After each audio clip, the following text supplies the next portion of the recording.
comenzamos lo que nos queda de clase en el nombre del Padre, del Hijo y del Espíritu Santo.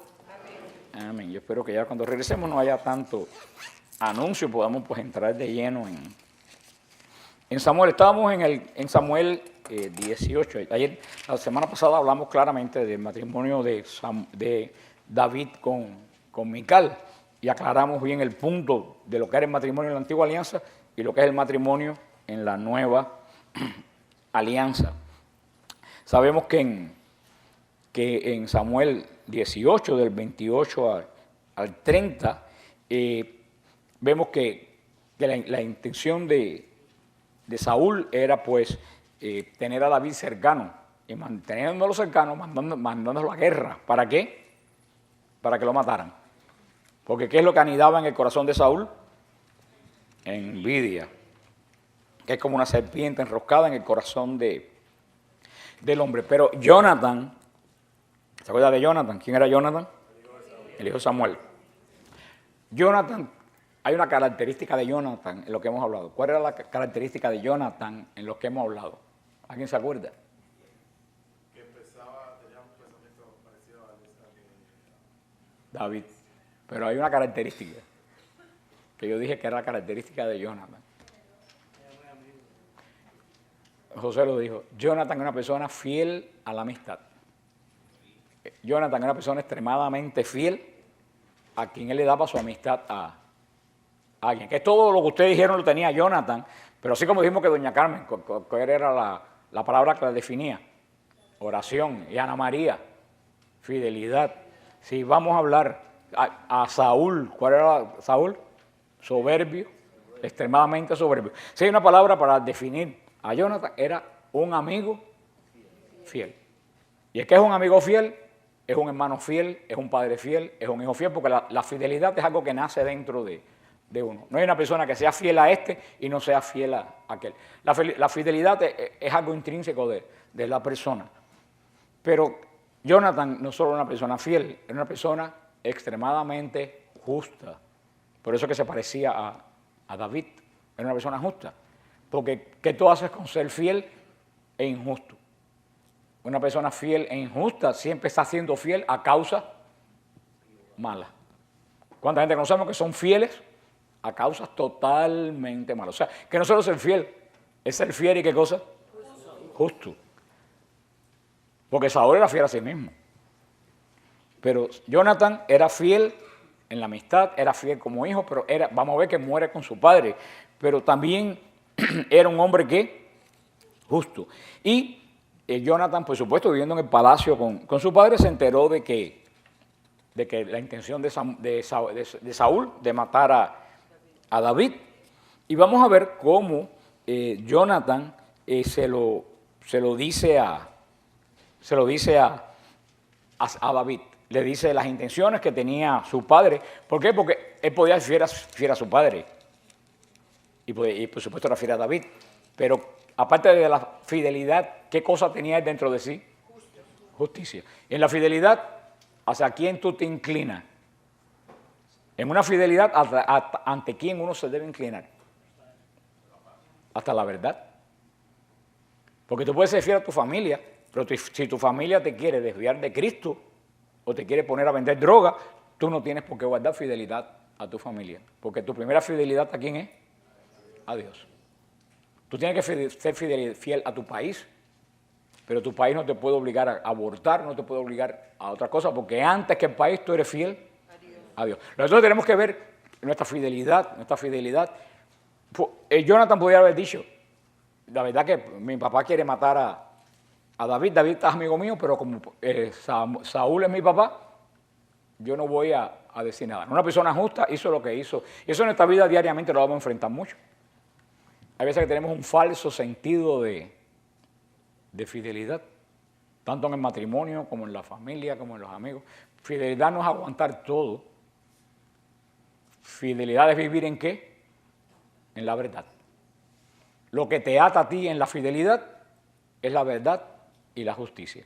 Y eso muchas veces en nuestra vida vamos a tener que decidir.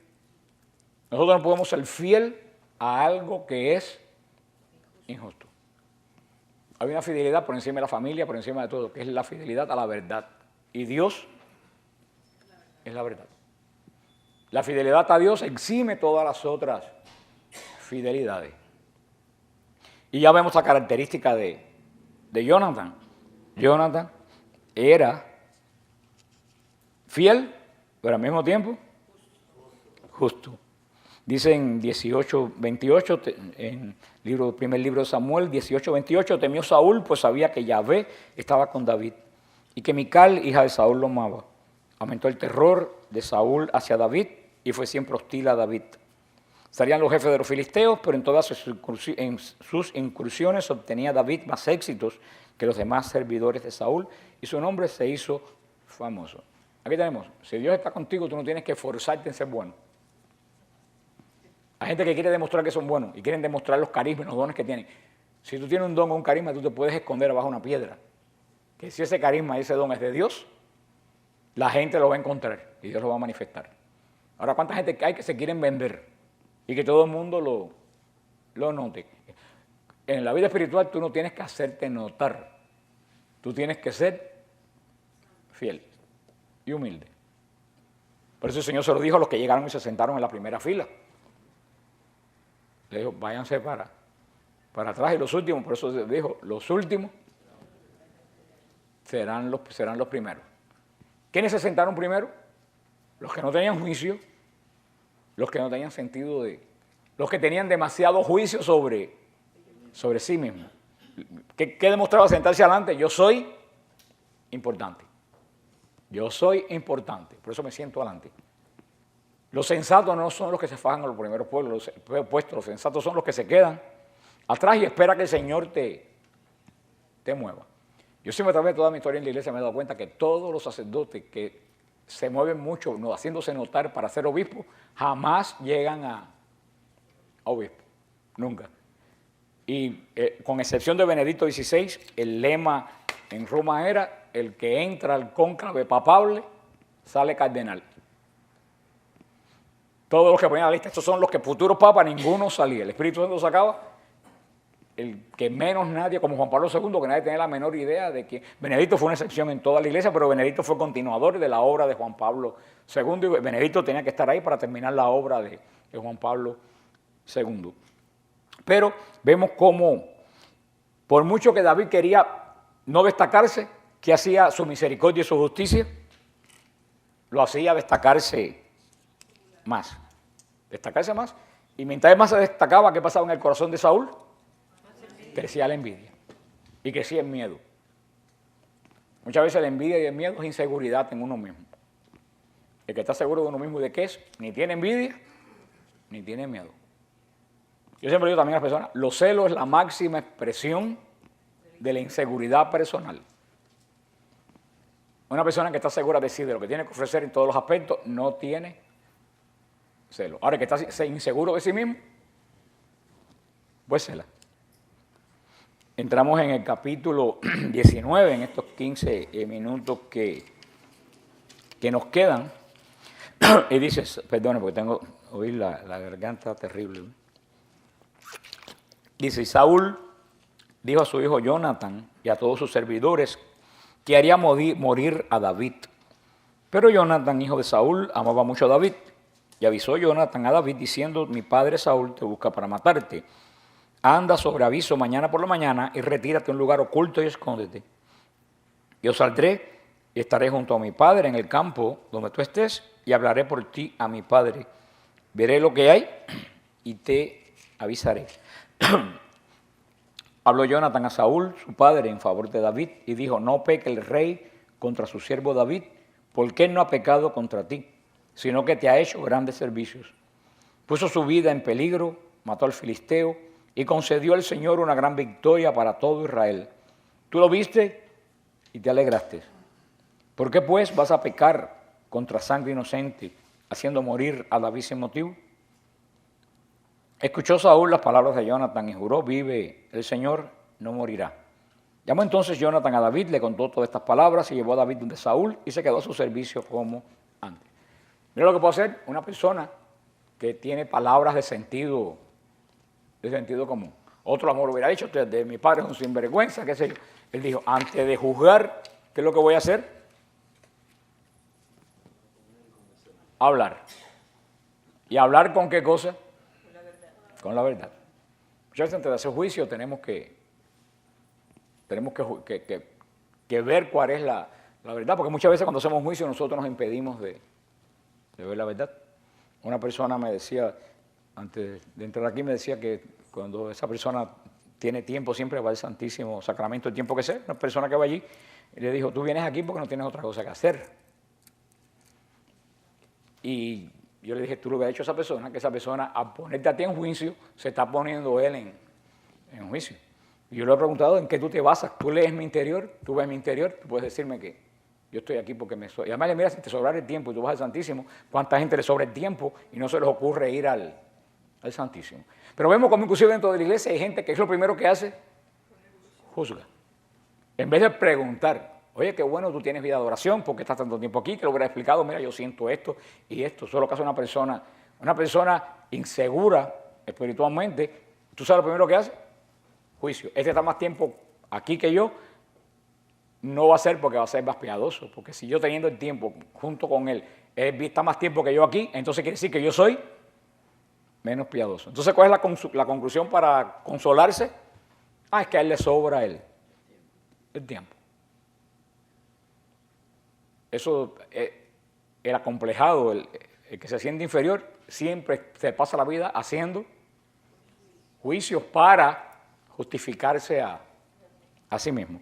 Jonathan, vemos que era un hombre justo, se enfrentó con su padre que era el rey y le dijo, mira, ¿por qué tú matas a David si David lo único que te ha hecho a ti es bien? Y David, que tenía ese momento de claridad, porque Saúl lo que tenía era una opresión de un mal espíritu, tenía tiempos y tiempos, lo entendió. Pero vamos a ver lo que sucede a continuación en el versículo 8. Reanudada la guerra, partió David para combatir a los filisteos. Les causó una gran derrota y huyeron ante él. Se apoderó de Saúl un espíritu malo. Estaba sentado en medio de la casa con su lanza en su mano y David tocaba. Intentó Saúl clavar con su lanza a David en la pared. Esquivó a Saúl y la lanza se clavó en la pared.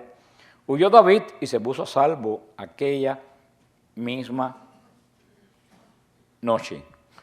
Aquella misma noche escapó. Vemos el periodo de una persona que tiene una opresión satánica. Un tiempo está bien y un tiempo está mal. Cuando el espíritu retorna a la lucha, la persona, cuando el espíritu de alguna forma que se acalma por la música, por la oración, por lo que sea.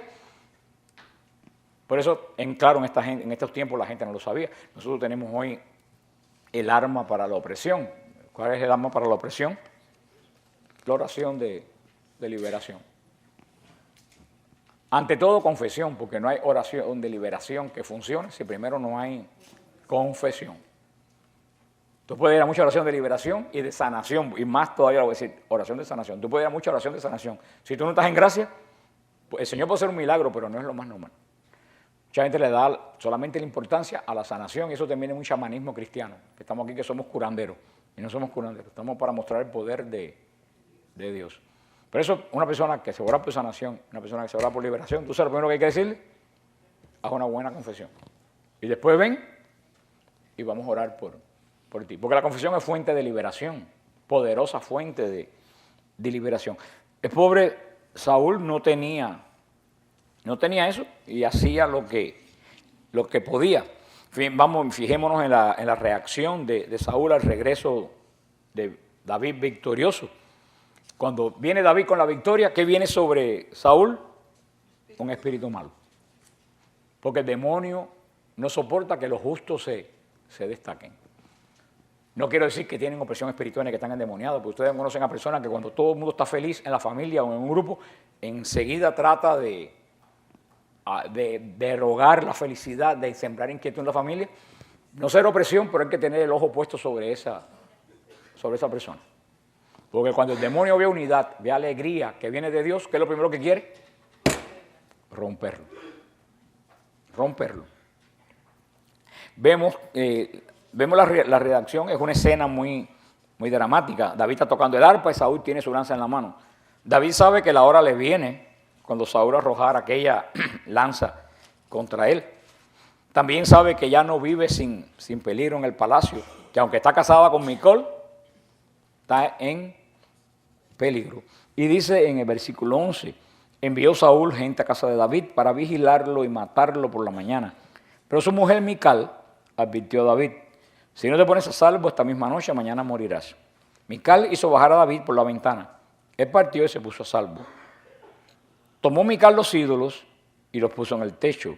Colocó una estera de pelos de cabra a la cabecera y los cubrió con una corcha. Cuando Saúl envió emisarios para prender a David, ella dijo, está enfermo.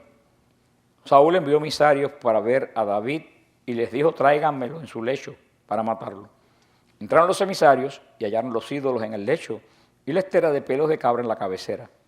Dijo Saúl a Mical, ¿por qué me has engañado y has dejado escapar a mi enemigo para que se salve? Respondió Mical a Saúl, él me dijo, déjame escapar o te mato. ¿Alguien no ve dónde está el problema aquí? ¿Dónde está el problema aquí? En los ídolos. Saúl, rey de Israel, Mical, princesa de la casa de Israel, ¿qué tenía en su cuarto? Ídolo. Y decimos que dónde está el... Ya sabemos de dónde sale todo el problema. En todo hogar que hay ídolo, está el demonio metido. Así como los símbolos santos indican que esa casa pertenece a Dios, los símbolos que no son santos, idolátricos o lo que cosa, le dicen a los ángeles caídos que esa casa es de ellos. Por eso hay que tener mucho cuidado con lo que uno tiene en la casa. Yo me acuerdo que antiguamente en mi país, y también me imagino que en muchos de Latinoamérica, cuando una pareja se casaba, lo primero que les regalaban era un cuadro del Sagrado Corazón de Jesús. Jesús mostrando su amor. Y nuestras madres lo ponían en el lugar donde se veía de afuera cuando la gente pasaba. En la pared que daba a la puerta, nuestras madres lo ponían. Eso está indicando a las potencias espirituales que nos rodean que esa casa pertenece a... Y si esa casa pertenece a Dios, con símbolo, eso atrae a los ángeles de Dios. Pero si los ángeles de Dios, en vez de eso, se encuentran una cosa de santería, o una, o encuentra unas fotos de artistas que están totalmente en la pura desmoralización, que sabemos, tú sabes lo que dice, cualquier cosa, un Buda puesto, tú sabes lo primero que eso le dice a los malos espíritus, esta casa es mi casa, y están ahí. Por eso esta casa es mi casa, como dice Lucía. Por eso tenemos que revisar nuestra casa y ver qué cosa hay en nuestra casa. Si las cosas de nuestra casa, y fíjense que ahora la gente se casa, algunos lo pondrán, pero no mucho, y nadie se ocupa de comprar una cruz, de comprar una estatua de la Virgen y ponerla en la casa. Todo el mundo regala todo y nadie regala una Biblia, nadie regala... ¿Por qué? Porque eso pasó de moda. Entonces ustedes ponen la televisión y ven un anuncio de cereal con una mujer sentada en la cama meditando yoga y un Buda atrás. Nunca tú ves en un anuncio de Pampers una cruz puesta detrás de la casa. Siempre ponen signos paganos. ¿Por qué? Porque están metiendo en la idea a la juventud que eso es lo cool, que eso es lo moderno, que eso es lo que hay que tener en la casa. Un Buda, un yin yang, una cosa china que no sé lo que dice. Y después decimos, ¿por qué nuestra casa está como está? Hermano, tú tienes un faro dando vueltas diciendo, oye, aquí que la cosa está buena. Por eso cuando se hace una liberación en una casa, lo primero que hay que registrar toda la casa, a ver qué es lo que hay en esa casa y votarlo. Y la persona no lo puede votar, tiene que votarlo la persona que lo puso. Porque si uno va y lo vota, la persona queda con la duda que eso tenía algún poder y me podía hacer daño. La persona tiene que votarlo y saber que no le va a hacer daño. Y puede ser una cosa buena. Nosotros una vez hace muchos años oramos por una hermana que fue mucho tiempo parte de nuestro ministerio y después se metió a camionera y más nunca la vimos, andaba predicando por ahí. Y yo decía, yo no me imagino a Blanquita con tacones, las uñas pintadas, manejando un camión, pero bueno, las cosas del Señor son... Y cuando nosotros llegamos a casa de Blanquita, es una historia muy larga, de una liberación que hicimos allí, que si es ahora yo no la hago. Pero como dice Olguita Zacarías, la ignorancia es atrevida. Si es ahora, yo no lo hago. Pero en aquel momento que yo estaba ignorante de todo eso y dio resultado, gracias a Dios, ya fue liberada. Pero tú sabes lo que ella tuvo que votar, ella tenía la Virgen de la Caridad del Cobre, Santa Bárbara, una cruz y todo eso no eran signos católicos, todo estaba consagrado a la santería. Y lo primero que ella tuvo que hacer fue ella ir, fuimos atrás de un Publix o una cosa de esa que están esos zafacones que no se tocan, que los camiones vienen y le meten una uña y lo queman. Tuvimos que ir con ella ahí, recoger todas las cosas de la casa. Los anillos de boda de ella, porque lo habían lavado con sangre muerto. Ella estaba bien metida en eso. Bien metida en eso. Ella lo tuvo que votar para después hacer la oración por la casa. Ella fue liberada y gracias a Dios esas cosas del Señor. Dice que el Señor usa a los de bajo nivel como Bernadette para esas cosas. Yo me acuerdo quién más fue Mari Beira, la hija de Gloria, fue Marina, una muchacha que estaba en el grupo con nosotros, fui yo no sé si tú fuiste, Rubén. Bueno, ¿cómo yo voy a preguntar eso? Por supuesto que es Rubén. Y ni le voy a contar todo porque eso es una historia para hacer un libro de las cosas que pasaron. Allí era la primera vez que yo me enfrentaba a eso. Para ahí pasó todo lo que ustedes se puedan imaginar en la película, el que eso exista. Y otra vez fuimos a orar a casa de un muchacho que con 14 o 15 años flaquito arrancó la puerta de su cuarto con bisagras y todo puesta a la pared. Y le daba por los padres, estábamos orando y no encontrábamos nada en la casa. Y caminábamos y decíamos, aquí hay algo. Y creo que fue Maribeira, señaló un cuadrado así de esos que hay en los techos. Y cuando nos subimos, ahí estaba el asunto. Que hubo que... Esas cosas que parecen, no es que tengan poder por sí, es que llaman la atención de los malos espíritus. Y ya vemos el problema, ya vimos dónde está el problema de Saúl. Tenía ídolos y Mical lo tenía en su cuarto. Y vemos la tontería de David, permitía. Vamos a darle el beneficio de la duda y pensar que él no los había visto. Vamos a pensar que David no los vio. Pero vemos que Israel había caído en ese sincretismo de por si acaso. Yo sí voy a ver, pero por si acaso tengo 6 o 7. Y Dios no es Dios de por si acaso. ¿O estás? ¿O no estás? ¿O no estás? Y vimos también, ya vemos la característica de Mical y de Jonathan, que eran hermanos. Jonathan se enfrentó a Saúl ¿con qué? Con la verdad. Ese hombre te ha hecho. ¿Con qué le respondió Mical?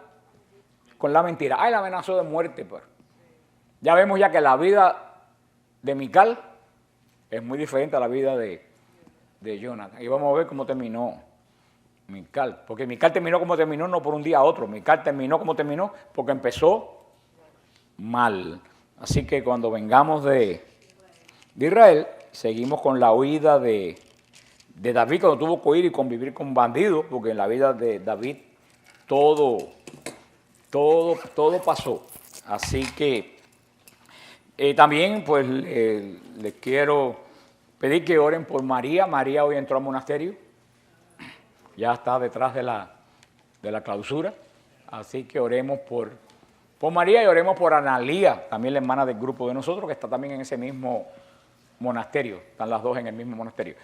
Y yo me enorgullezco y hago alarde de pocas cosas, pero sí yo me enorgullezco y hago alarde de las vocaciones que han salido de este grupo. Porque de este grupo han salido 6 vocaciones. Yo no conozco otro grupo de Miami que haya dado 6 vocaciones en 10 años. Tenemos 3 monjas carmelitas, tenemos 2 con las siervas de los corazones traspasados, la madre Marta que salió de nuestro ministerio en San Hugo y Andrea Tagliaferri que salió de nuestros retiros, que va a entrar también. Y tenemos a Álvaro en el seminario. Así que 6, y pedimos al Señor que siga mandando vocaciones a este. Y tenemos vocaciones al matrimonio también, gracias a Dios, en nuestro grupo.